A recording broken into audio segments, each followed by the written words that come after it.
জাতীয় বিশ্ববিদ্যালয়ের অনলাইন ক্লাসে সবাইকে স্বাগতম। করোনাকালীন শিক্ষা কার্যক্রম চলমান রাখার স্বার্থে জাতীয় বিশ্ববিদ্যালয়ের উদ্যোগে অনলাইন ক্লাসে সংযুক্ত হতে পেরে আমি আনন্দিত। সবাইকে স্বাস্থ্যবিধি মেনে চলার আহ্বান জানাচ্ছি। বিষয় কেমিস্ট্রি, প্রোগ্রাম স্নাতক সম্মান, কোর্স কোড 23, 28, 13। কোর্সের নাম এগ্রিকালচারাল কেমিস্ট্রি, লেকচার নম্বর 8। লেকচারের শিরোনাম জৈব ফসফেট ও কার্বামেট কীটনাশক ও কিছু পেস্টিসাইডের অধ্যায়ন। দুটা অধ্যায় এখানে কম্বাইন করা আছে। আমি মোহাম্মদ সজীব মিয়া, প্রভাষক, তেজগাঁও কলেজ, ঢাকা।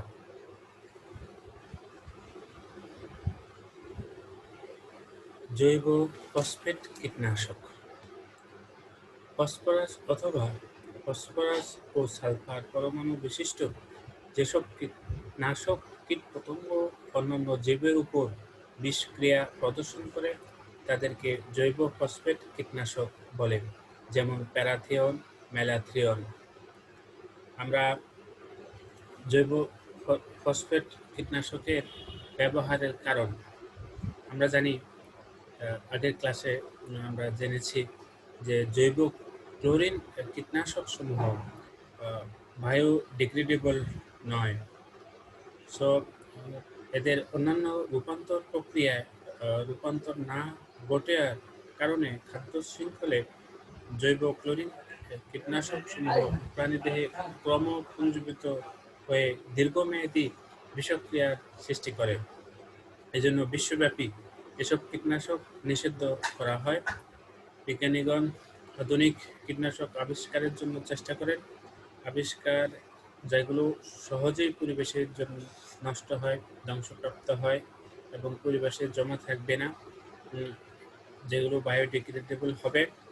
এজন্য কীটনাশককে দুই ভাগে ভাগ করা হয়। এ ধরনের কীটনাশকগুলোকে একটা হলো জৈব ফসফেট কীটনাশক আর একটা হলো কার্বামেট কীটনাশক। আমরা জৈব কার্বামেট কীটনাশকের সংজ্ঞা করলাম, অর্থাৎ যে সকল কীটনাশকে ফসফরাস অথবা ফসফরাস ও সালফার পরমাণু বিশিষ্ট যেসব কীটনাশক কীটপতঙ্গ বা অন্যান্য জীবের উপর বিষক্রিয়া প্রদর্শন করে তাদেরকে জৈব ফসফেট কীটনাশক বলা হয়, যেমন প্যারাথিয়ন, ম্যালাথিয়ন। আমরা জৈব ফসফেট কীটনাশকের শ্রেণীবিন্যাস সম্পর্কে পড়াশোনা করছে। এক নম্বর হলো ফসফেনেটস কীটনাশক, ফসফোরোথিয়ট কীটনাশক, ফসফোরোডাইথিয়য়েটস কীটনাশক, ফসফোনেটস কীটনাশক। ফসফোনেটস কীটনাশকগুলো ফসফরিক অ্যাসিডের জাতক। এদের অণুতে কোনো সালফার পরমাণু থাকে না। অক্সিজেন পরমাণু দ্বিবন্ধনের সাহায্যে এবং দুটো মিথস্ক্রিয় গ্রুপ ফসফরাস পরমাণুর সাথে যুক্ত থাকে, যথা ডাইক্লোরোবসের গাঠনিক সংকেত হলো এটা। আমরা এখানে দেখলাম যে হলো ওই ফসফরাসের অক্সিজেনের সাথে এইখানে একটি মিথাইল গ্রুপ যুক্ত আছে, এখানে একটি মিথাইল গ্রুপ, এবং এই যে এখানে অক্সিজেনের সাথে একটি মিথাইল গ্রুপ, এবং এখানে হচ্ছে বাকি গ্রুপটা ভিনাইল গ্রুপটা যুক্ত রয়েছে। আমরা ফসফোরোথ্রিওয়েটস কীটনাশক সমূহ থায়োফসফরিক অ্যাসিডের জাতক। এদের অণুতে ফসফরাস এবং সালফার উভয় পরমাণু থাকবে। সালফার ও ফসফরাস পরমাণু দ্বিবন্ধনের সাহায্যে এবং দুটি অ্যালকক্সি গ্রুপ থাকবে, যেমন ইথক্সি বা মিথক্সি গ্রুপ ফসফরাস পরমাণুর সাথে যুক্ত থাকে, যেমন প্যারাথিয়ন, এটার নাম হলো প্যারাথিয়ন। আমরা এখন দেখলাম এখানে অক্সিজেনের সাথে ইথক্সি, ওই ফসফরাসের সাথে ইথক্সি গ্রুপটা যুক্ত আছে। এই যে ইথক্সি গ্রুপ ফসফরাসের সাথে যুক্ত আছে। এবং ফসফরাস এবং সালফার দ্বিবন্ধনের মাধ্যমে যুক্ত রয়েছে। এগুলো হচ্ছে ফসফোরোথিওয়েটস কীটনাশক। আমরা ডাইথিওয়েটস কীটনাশক যেগুলো এগুলো দেখবো। এটা হলো উদাহরণ ফসফরো ডাই ইথিওয়েটস হলো ডাইথায়ো ডাইথায়ো ফিসারিক অ্যাসিডের জাতক। ডাইথায়ো ফিসারিক অ্যাসিডের জাতক। এদের অণুতে দুটি সালফার পরমাণু ও একটি ফসফরাস পরমাণু, দুটা সালফার পরমাণু থাকবে এবং একটা ফসফরাস পরমাণু থাকবে। একটি ফসফরাস ও একটি সালফার কার্বন মানে দ্বিবন্ধন দ্বারা যুক্ত থাকবে। অপর সালফার পরমাণু ও ফসফরাস পরমাণু পরস্পর একক বন্ধনের সাথে যুক্ত থাকে। আবার ফসফরাস পরমাণুর সাথে দুইটি অ্যালকোক্সি গ্রুপ ফসফরাস পরমাণুর সাথে দুইটি অ্যালকোক্সি গ্রুপ যুক্ত থাকে। যেরকম মিথক্সি, এখানে ইথক্সি যুক্ত আছে মেলাথিয়নে। মিথক্সিও থাকতে পারে, উদাহরণ মেলাথিয়ন। তো আমরা মেলাথিয়নের স্ট্রাকচারটা দেখলাম যে ফসফরাস এবং সালফার দ্বিবন্ধন দ্বারা যুক্ত আছে। দুইটি মিথক্সি গ্রুপ ফসফরাসের সাথে একক বন্ধন দ্বারা যুক্ত আছে। একটা সালফার ফসফরাসের সাথে একক বন্ধন দ্বারা যুক্ত রয়েছে। আমরা এখন কতিপয় গুরুত্বপূর্ণ আমরা যদি জৈব ফসফরাসের নামটা একটু খেয়াল করি, একটা ডাইক্লোরোবস এর আরও নাম হচ্ছে ব্যাপোনা বা নগস। একে ব্যাপোনা বা নগসও বলা হয়। তারপর ন্যালেট, ফসডিন, ফসমাডন, তারপর বিট্রিন, টেট্রা ইথাইল পাইরোফসফেট বা TEPP। সো এগুলো হচ্ছে গুরুত্বপূর্ণ ফসফেনেটস কীটনাশক। আমরা প্রথমেই সবচেয়ে ইম্পর্টেন্ট যেটা ডাইক্লোরোবস এর প্রস্তুতি ও ধর্ম ব্যবহার সম্পর্কে জানবো। এটা ভেরি ভেরি ইম্পর্টেন্ট, এটা পরীক্ষায় আসে, এর প্রস্তুতি করতে হবে। তো আমরা ডাইক্লোরোবস এর আরেকটা নাম হলো ব্যাপোনা বা হচ্ছে নগস।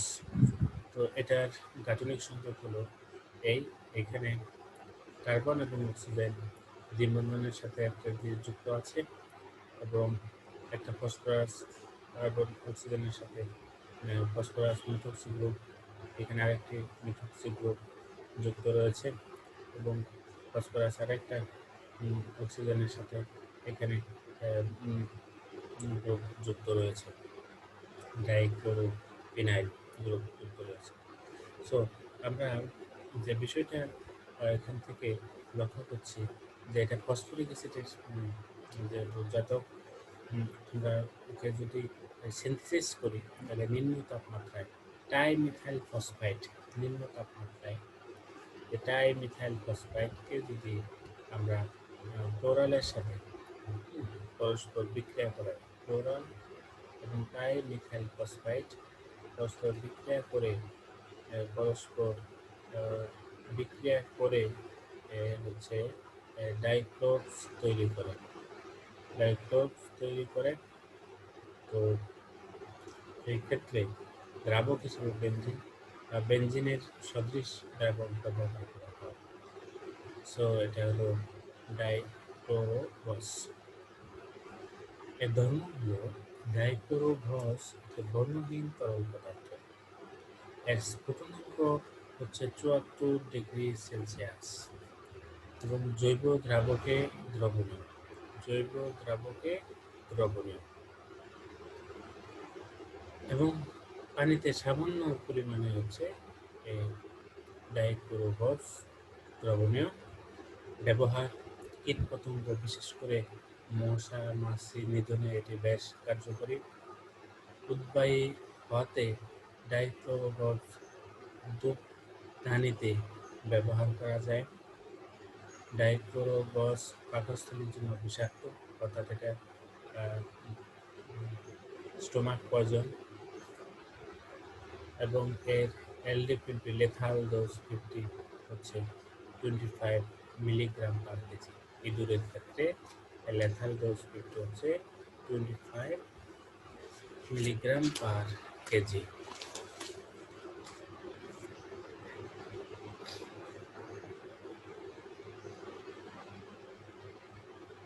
প্যারাথিয়ন, আমরা প্যারাথিয়ন জৈব ফসফেট কীটনাশকের মধ্যে প্যারাথিয়ন সবচেয়ে বেশি ব্যবহৃত হয়। এর অণুতে ফসফরাসের সাথে দুটি ইথক্সি গ্রুপ একটা ইথক্সি গ্রুপ এবং একটা সালফার দ্বিবন্ধন দ্বারা ফসফরাস সালফার দ্বিবন্ধন গঠন করলে দ্বিবন্ধন দ্বারা পরস্পর যুক্ত থাকে।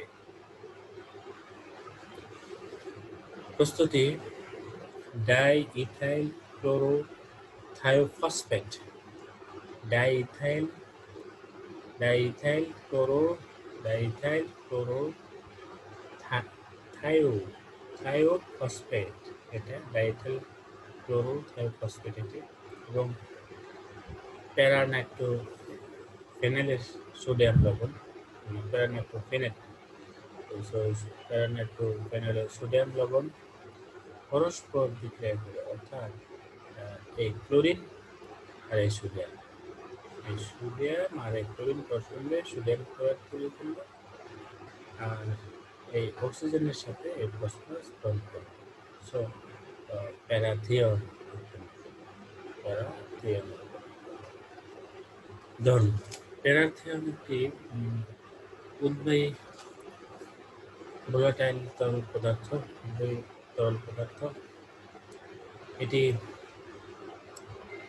মশা, মাছি এবং শস্য, উদ্ভিদ ও শাকসবজি কীটপতঙ্গ দমনে খুবই কার্যকরী। পরিবেশের উপরে ফসফেট কীটনাশকের যেগুলো প্রভাব, তো আরও রয়েছে, যেরকম ম্যালাথিয়ন রয়েছে। ম্যালাথিয়নটা আমরা জানি যে ম্যালাথিয়ন অণুতে ম্যালাথিয়নটা সামান্য পানিতে দ্রবীভূত হয়, জৈব দ্রাবকে বেশি দ্রবণীয় হয়। এই ম্যালাথিয়নকে সার পোকা, মশা, মাছি এবং কৃষি শস্য সংরক্ষণে খুবই কার্যকরী। এছাড়া বিভিন্ন ছিদ্রকারী পোকা দমনে এবং মাটির কীটপতঙ্গের বিরুদ্ধে ম্যালাথিয়ন খুব ভালোভাবে কাজ করে। আমরা পরিবেশের উপরে জৈব ফসফেট কীটনাশকের প্রভাব নিয়ে আলোচনা করছিলাম। তো অর্গানোক্লোরিনের মারাত্মক পার্শ্বক্রিয়ার কারণে পরবর্তীতে পরিবেশের জন্য অপেক্ষাকৃত কম ক্ষতিকর জৈব ফসফেট জাতীয় কীটনাশক আবিষ্কৃত হয়। পরিবেশ জৈব ফসফেট খুব কমই স্থায়ী হওয়ায় এগুলো খাদ্য শৃঙ্খলে অংশগ্রহণ করতে পারে না। বিদায় বায়ো ম্যাগনিফিকেশন করা জৈব পুঞ্জীগুলির তেমন কোনো সুযোগ নেই, জৈব বিবর্ধনেরও কোনো সুযোগ নেই। কিন্তু তারপরেও অপেক্ষাকৃত বেশি বিষক্রিয়া সম্পন্ন জৈব ফসফেট কীটনাশকগুলো মানুষ ও অন্যান্য প্রাণীর জন্য ক্ষণস্থায়ী বিভিন্ন প্রকার সমস্যা সৃষ্টি করতে পারে। আমরা দেখি কী কী সমস্যার সৃষ্টি করে।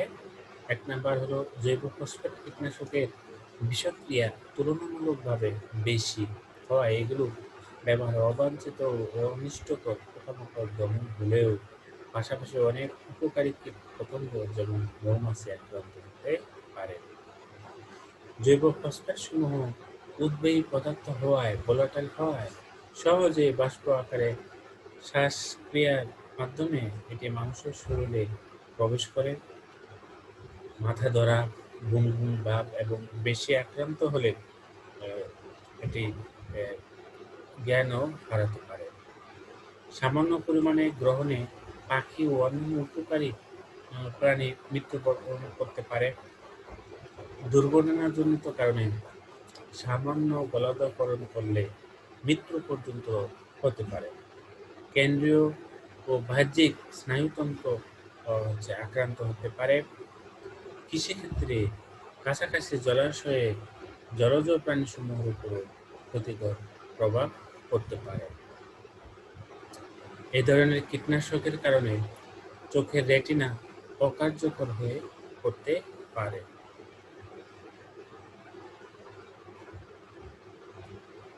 আমরা আরেকটা পয়েন্টে একটু কথা বলি যে জৈব ফসফেট আধুনিক কীটনাশক হওয়ার কারণটা কি? অসুবিধাও আছে, তারপরে ওইটিকে আধুনিক হওয়ার কারণ কি? এক নাম্বার হলো জৈব কীটনাশক সমূহ পরিবেশে দ্রুত বিয়োজিত হয়। বায়ুর অক্সিজেন জৈব ফসফেট অণুর কার্বন ডাবল বন্ড সালফার বন্ধনকে জারিত করে কার্বন ডাবল বন্ড অক্সিজেন বন্ধনে রূপান্তর করে এবং পরবর্তীতে বন্ধনটি আদ্র বিশ্লেষিত হয়ে ফসফরিক অ্যাসিড ও অ্যালকোহলে রূপান্তরিত হয়। এবং পরিবেশে স্বল্প সময় অবস্থানের কারণে এগুলো খাদ্য শৃঙ্খলে প্রবেশ করতে পারে না বলে জীবপুঞ্জির ভুবন বা বায়ো কনসেন্ট্রেশন হয় না। এর জন্য এদেরকে আমরা আধুনিক কীটনাশক হিসেবে অবহিত করি। এছাড়াও জৈব ফসফেট কীটনাশক সমূহ পানিতে দ্রাব্যতা তুলনামূলকভাবে বেশি হওয়ায় এগুলো পরিবেশে দীর্ঘস্থায়ী হয় না।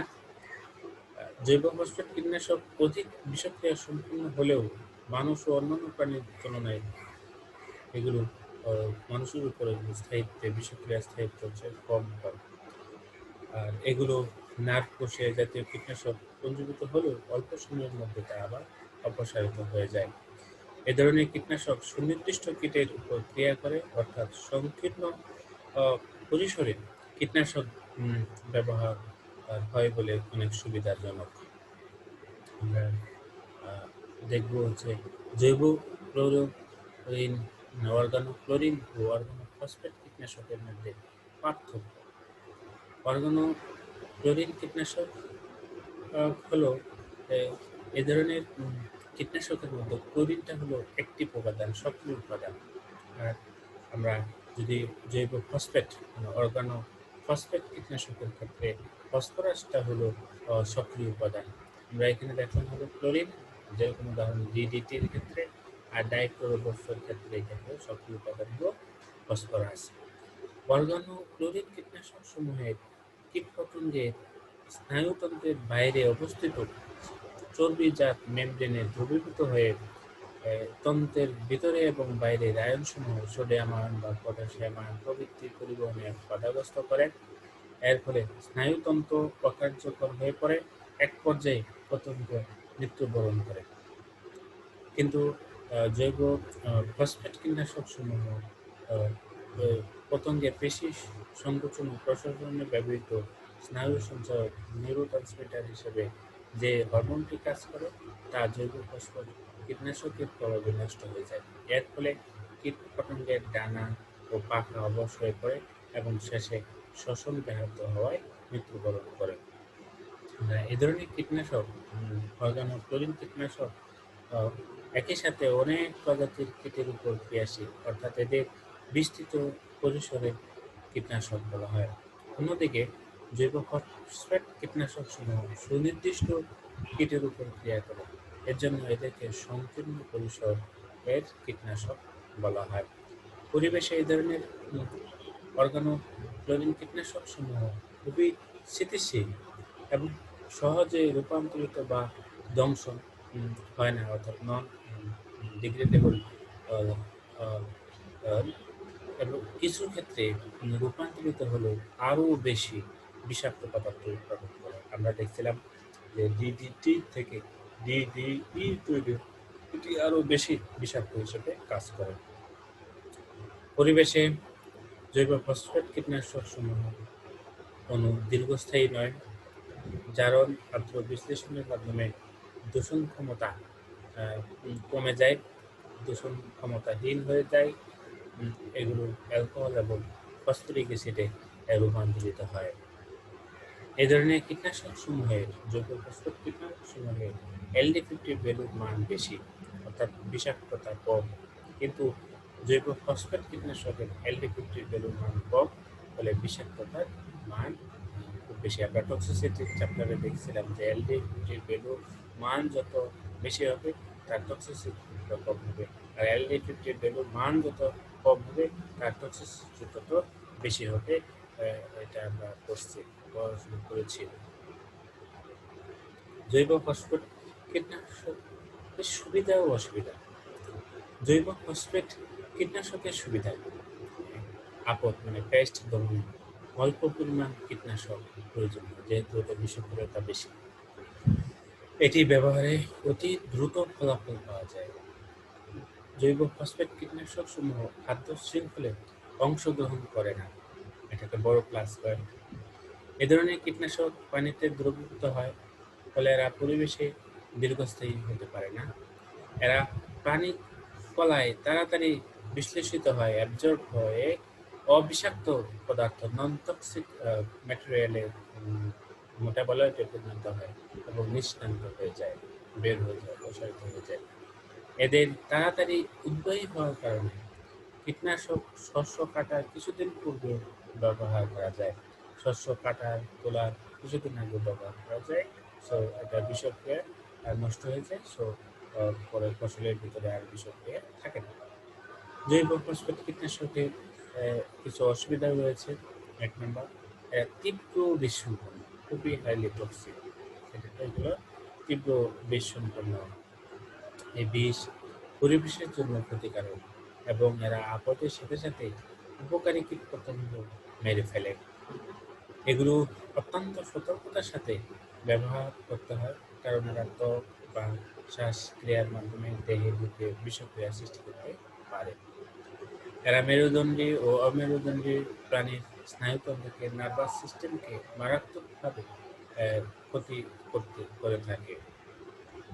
এই কীটনাশক উদ্ভিদের দেখে কখনো কখনো বিষাক্ততা সৃষ্টি করতে পারে, টক্সিসিটি গ্রো করতে পারে। আমরা কার্বারিল বা সেবিন মানে কার্বামেট জাতীয় কীটনাশক নিয়ে পড়াশোনা করব। আমরা জানি যে কার্বামেট জাতীয় কীটনাশক হলো কার্বারিক অ্যাসিডের জাতক। কার্বামিক অ্যাসিডের জাতক। কার্বামিক অ্যাসিডের নাইট্রোজেনের সাথে যদি একটি অ্যালকাইল গ্রুপ, প্রধানত মিথাইল, ঠিক আছে, কার্বামিক অ্যাসিডের নাইট্রোজেনের সাথে যদি অ্যালকাইল গ্রুপ, প্রধানত মিথাইল, এবং অ্যাসিড গ্রুপের সাথে অক্সিজেনের সাথে যদি একটি জটিল জৈব গ্রুপ, ঠিক আছে, জটিল জৈব গ্রুপ যদি অ্যাসিডের অক্সিজেনের সাথে যদি একটা জটিল জৈব গ্রুপ যদি থাকে, তখন হচ্ছে আমরা কার্বামেট কীটনাশক গঠিত হয়। আমরা খুবই পরিচিত, খুবই বেশি হয়, এটা একটা নাম হলো কার্বারিল বা সেবিন, ঠিক আছে। আরও হচ্ছে এলডিকার বা টেলিমিক, তারপরে কার্বোফিউরান বা ফুরাডন, এগুলো হচ্ছে কার্বামেট কীটনাশকের উদাহরণ। আমরা বেগনও হচ্ছে কার্বামেট কীটনাশক। আমরা প্রথমেই যে কার্বামেট কীটনাশকের একটি কার্বারিল বা সেবিনের প্রস্তুতি এবং ব্যবহার সম্পর্কে আলোচনা করব। কার্বারিল বা সেবিন। কার্বামেট কীটনাশকের মতো কার্বারিল একটি গুরুত্বপূর্ণ কীটনাশক। এটি কার্বামিক অ্যাসিডের ন্যাপথালিন জাতক। এর গঠন হলো এই, আমরা এটা আগে করেছি। এর LD50 ভ্যালু হচ্ছে 307 মিলিগ্রাম পার কেজি। সো প্রস্তুতি 1 ন্যাপথলের সাথে, এটা 1 ন্যাপথল, 1 2 3 করে এভাবে নাম্বারিং করে। সো এটা 1 ন্যাপথল, 1 ন্যাপথলের সাথে মিথাইল আইসোসায়ানাইড বিক্রিয়া করে, সো এই মিথাইলটা এদিকে চলে আসে। এই হলো এখানে কার্বন নিবন্ধন হয়, আর এটা কার্বন সংযুক্ত। সো কার্বারিল ফর্ম করলো। এই কার্বারিল হলো সাদা স্ফটিকাকার মানে ক্রিস্টালাইন কঠিন পদার্থ, জৈব দ্রাবকে অতি মাত্রায় দ্রবণীয়, পানিতে হচ্ছে স্বল্প দ্রবণীয়। এটি বাতাস, পানি কর্তৃক আক্রান্ত হয়। কার্বারিলের বিষক্রিয়া কম থাকায় বাগানে বা লনের পোকা দমনে ব্যবহৃত হয়। ব্যবহার: এটি তুলা, ফল ও শাকসবজি সহ অন্যান্য ফসলে কীটপতঙ্গ দমন করার জন্য এটা ব্যবহার হয়। আমরা আহ, এখন কার্বোফিউরাডান আগে করেছি, এখন এর জন্য এটা আর করবো না। এটাও একটি খুবই বিষ ক্রিয়া সম্পন্ন একটি কীটনাশক। এবং ফ্লোরাডন, কার্বোফিউরান বা হচ্ছে ফ্লোরাডন, এটি মাটিতে ব্যবহার করলে উদ্ভিদের শিকড়ের সাহায্যে দ্রুত শুষে নেয়। দানাদার শস্য যেমন ধান, গম, ভুট্টা, এইগুলো চাষে এটি ব্যবহার করা হয়। বেগুন বেগুন অণুতে কার্বামেটের এর যৌগের আর হচ্ছে কার্বনেট যৌগের আর হচ্ছে আইসোপ্রোপক্সি বেঞ্জিন। এই আরটা হবে আইসোপ্রোপক্সি আইসোপ্রোপক্সি বেঞ্জিন। ওকে, আর এখানে নাইট্রোজেনের সাথে মিথাইল গ্রুপ রয়েছে। আমরা অক্সি আইসোপ্রোপক্সি ফেনলের সাথে, ঠিক আছে, অক্সি আইসো ঠিক আছে, অক্সি আইসোপ্রোপক্সির সাথে ফেনলের সাথে তোমার হলো মিথাইল কার্বারাইল ক্লোরাইড বিক্রিয়া করে বেগন তৈরি করে। মিথাইল কার্বারাইল যুক্ত হয়ে জাস্ট ক্লোরিন আর হাইড্রোজেন মিশিয়ে রাখলে প্রস্তুত হয়। এই কার্বনের সাথে এই অক্সিজেন যুক্ত হবে, তখন বেগন তৈরি হয়। এটি একটি প্রোটিন পদার্থ, ঠিক আছে। ব্যবহার মশা, মাছি, পিঁপড়া এবং তেলাপোকা নিয়ন্ত্রণে কন্ট্রোল করার জন্য ব্যবহার করা হয়। কার্বমেট কীটনাশকের হলো ক্রিয়াকৌশল মেকানিজম, কিভাবে কাজ করে। কার্বমেট কীটনাশকের ক্রিয়াকৌশল জৈব ফসফেট কীটনাশকের মতো স্নায়ু সঞ্চালনের জন্য গুরুত্বপূর্ণ এসিটাইলকোলিন স্টারেজ এনজাইমকে কার্বামেট অণু বিয়োজিত করে কার্বারাইল এনজাইমে উৎপন্ন করে, এবং এই এনজাইম আদ্র বিশ্লেষিত আবার এসিটাইলকোলিন এস্টার উৎপন্ন করে। কিন্তু দ্বিতীয় বিক্রিয়াটি ধীরে গতিত হওয়ায় এনজাইম উৎপাদন হার হ্রাস পায় এবং কেন্দ্রীয় স্নায়ুতন্ত্রের কার্যক্ষমতা হ্রাস পায়।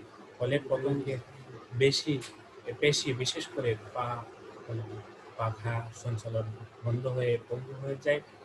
এই কারণে শ্বসন ব্যাহত হওয়ায় কীটপতঙ্গের মৃত্যু হয়। আমরা যদি এটা দেখি, অ্যাসিটাইলকোলিন এস্টারেজ এনজাইম কার্বমেটের সাথে বিক্রিয়া করে খুব দ্রুত কার্বারাইল এনজাইম ফর্ম করছে। পরবর্তী 2 নম্বরে কার্বারাইল এনজাইম পানিতে আদ্র বিশ্লেষিত হয় খুবই ধীরে ধীরে ধীরে অ্যাসিটাইলকোলিন এস্টারেজ তৈরি করে এবং হচ্ছে প্রোডাক্ট তৈরি করে। সো এই বিক্রিয়াটি যেহেতু ধীরে হয়, এজন্য পূর্ণ উৎপাদন প্রক্রিয়াটা যথেষ্ট স্লো হয়ে যায়। কিছু পেস্টিসাইডের অধ্যায়ন আমরা ম্যালাথিয়ন প্রস্তুতি, ধর্ম, বিষাক্ততা নিয়ে আমরা এখন পড়াশোনা করব। ম্যালাথিয়নের ইউপিক নাম হলো ডাইইথাইল 2 ডাইমিথক্সি ফসফোরোথায়োল সালফোনাইল বিউটেনাইড। ওকে, তো এর আণবিক সংকেত হলো carbon 10, hydrogen 19, oxygen 6, phosphorus sulphur 2। So আণবিক সংকেত হলো 330.35 গ্রাম পার মোল। ম্যালাথিয়নের গাঠনিক সংকেত হলো এটা। প্রস্তুতি, ক্ষার পরবর্তী উপস্থিতিতে ডাইমিথাইল থায়োফসফরিক অ্যাসিড ও ম্যালিক অ্যাসিড এস্টারের বিক্রিয়া করে ম্যালিক অ্যাসিডের এস্টারের বিক্রিয়া করে ম্যালাথিয়ন উৎপন্ন করে। এটি একটি বর্ণহীন তরল পদার্থ। গলনাঙ্ক হচ্ছে 0.9 ডিগ্রি সেলসিয়াস এবং স্ফুটনাঙ্ক 156 থেকে 157 ডিগ্রি সেলসিয়াস। ঘনত্ব হচ্ছে 1.23 গ্রাম পার সেন্টিমিটার কিউব। পানিতে দ্রাব্যতা হচ্ছে 145 মিলিগ্রাম পার লিটার। দ্রাবণীয়তা হচ্ছে ইথানল এসিটনে দ্রবীভূত হয়, সবচেয়ে বেশি দ্রবীভূত হয় ইথাইল ইথারে। স্থায়িত্ব, এটি ক্ষারের মাধ্যমে সহজে হাইড্রোলাইজড হয়ে নিষ্ক্রিয় হয়ে যায়। রয়্যাল এলডি 50 মিলি লেথাল ডোজ 50 মিলি ক্লোরাইড 1400 থেকে 5800 মিলিগ্রাম পার কেজি রিকোয়ার্ড। ম্যালাথিয়নের ব্যবহার ফর্মুলেশন সুবিধা অসুবিধা। বিশেষ করে এটি মানুষের উষ্ণ রক্ত বিশিষ্ট প্রাণীর জন্য কম বিষাক্ত। এটি পোষ্য এবং পাকস্থলী এই ধূম্র বিষ হিসেবে ফিউমিগেন্ট হিসেবে প্রয়োজন হিসেবে কাজ করে। এটি ব্যাপকভাবে শস্য ক্ষেত্রে শাক সবজি ও গুদামজাত শস্য ও অন্যান্য দ্রব্যাদি আপদ দমনে এটি ব্যবহার করা হয়। ফর্মুলেশন সাধারণত ম্যালাথিয়নকে 50% ইমালশন কনসেন্ট্রেশনে, 25% হোয়াইটেবল পাউডার হিসেবে, 5% ডাস্ট হিসেবে বা 10% দানাদার ফর্মুলেশনে এটি পাওয়া যায়। ম্যালাথিয়নের সুবিধা, এটি বিভিন্ন ফসলে নানা শ্রেণীর যে রস শোষণকারী কীটপতঙ্গে দমনে ব্যবহৃত হয়। বাগানের শাকসবজি, ফসল ও বাড়ি ঘরের পোকামাকড় সহ গুদামজাত পোকা নিয়ন্ত্রণে এটি অত্যন্ত কার্যকরী। সংস্পর্শ ও পাকস্থলী বিষ হিসেবে ক্রিয়া করে, যা পোকা দমনে এটি দ্রুত কার্যকরী। এটি এটি পানিতে দ্রবীভূত হয় এবং এর স্থায়িত্ব মাঝারি ধরনের। অসুবিধা হলো এটি প্রাণীদের জন্য স্তন্যপায়ী প্রাণীদের জন্য বিষাক্ত। আমরা সুমিথিয়ন বা ম্যাটাথিয়নের প্রস্তুতি ধর্ম বিষাক্ততা সম্পর্কে আলোচনা করি। ম্যাটাথিয়ন বা পলিথিয়ন বা মিথাইল মাইক্রোফস ইত্যাদি এর হলো বাণিজ্যিক নাম। প্রস্তুতি: তরল সোডিয়াম ও নাইট্রো 3-মেথাইল ফেনোলেটকে যদি ডাইমিথাইল ক্লোরোফসফেটের সাথে যদি ঘনীভবনের বিক্রিয়া যদি করা হয় তাহলে সুমিথিয়ন উৎপন্ন হয়। এটি দুর্গন্ধযুক্ত স্বচ্ছ তরল পদার্থ। এটি পানিতে সামান্য দ্রবণীয়, অধিকাংশ জৈব দ্রাবকে হচ্ছে দ্রবণীয়। তাপমাত্রা হ্রাস বৃদ্ধিতে এর আর্দ্রতা মানে হাইড্রোলাইসিস বিশ্লেষণ তেমন কোনো প্রভাবিত হয় না। ক্ষারীয় মাধ্যমে এর স্থায়িত্ব কম। এটি স্থায়ী পার্মানেন্ট বালাইনাশক হিসেবে কাজ করে। বিশেষ করে এটা LD50 ভ্যালু হচ্ছে 142 থেকে 1000 মিলিগ্রাম পার কেজি। প্রাণীর উপর এটা ক্রিয়া মিথাইল প্যারাথিয়নের অনুরূপ। আমরা সুমিথিয়ন বা ম্যাটাথিয়নের বিপাকীয় ব্যবহার, মেটাবলিজমটা যদি দেখি তো স্তন্যপায়ী এতে ম্যাটাথিয়ন বা সুমিথিয়ন বা ফিনিট্রোথিয়নের বিপাকীয় প্রক্রিয়া। এটি আসলে জাবর পোকা, মাইট এবং শাকসবজির পোকা নিয়ন্ত্রণে ব্যাপকভাবে ব্যবহৃত হয়। ফিনিথ্রিয়ন 1, তো এটা থেকে একটা মিলিয়ে ফেলে এটা তৈরি হয়। তারপরে এটা ইউরিনটা সাপ্লিমেন্টেশন হয়, সাপ্লিমেন্টেশনের মাধ্যমে এই ইউরিক অ্যাসিড এই যৌগ কনভার্টেড হয়। আবার এটা থেকে এখানে চলে আসে আমরা ফেনাথিলামন থেকে এটা আসে, এটা থেকে এটা চলে আসে। এই ধরনের হলো এই যৌগ কনভার্টেড হয়। এটা যদি এখানে যায় বা এখানে গেল, এখান থেকে এটা এই যৌগ কনভার্টেড হতে পারে, আবার এই যৌগ কনভার্টেড হতে পারে। এখান থেকে 6 নম্বর যৌগ কনভার্টেড হয়, 6 নম্বর যৌগ থেকে আবার 12 নম্বর যৌগ কনভার্টেড হতে পারে, বা 6 নম্বর যৌগ থেকে 7 নম্বর যৌগ কনভার্টেড হতে পারে। সো আমরা দেখলাম যে এটা মেটাবলিজমটা অনেকভাবেই এটা কনভার্টেড হতে পারে। সো আমরা যদি আরও কিছু বিষয় যদি একটু দেখতে চাই যে মেটাবলিজমের ক্ষেত্রে সুমিথিয়নের মেটাবলিজম মাধ্যমে যে ম্যাক্সিমাম যে প্রোডাক্ট তৈরি হয়, এই প্রোডাক্টগুলো হচ্ছে হলো নিউট্রালাইজ হয়ে যায়। সো আমরা এগুলো বেশি একটি বিষক্রিয়তা আমাদের জন্য প্রদর্শন করে না। আমরা অন্যান্য এই যৌগগুলো কেমিস্ট্রি আমরা দেখব।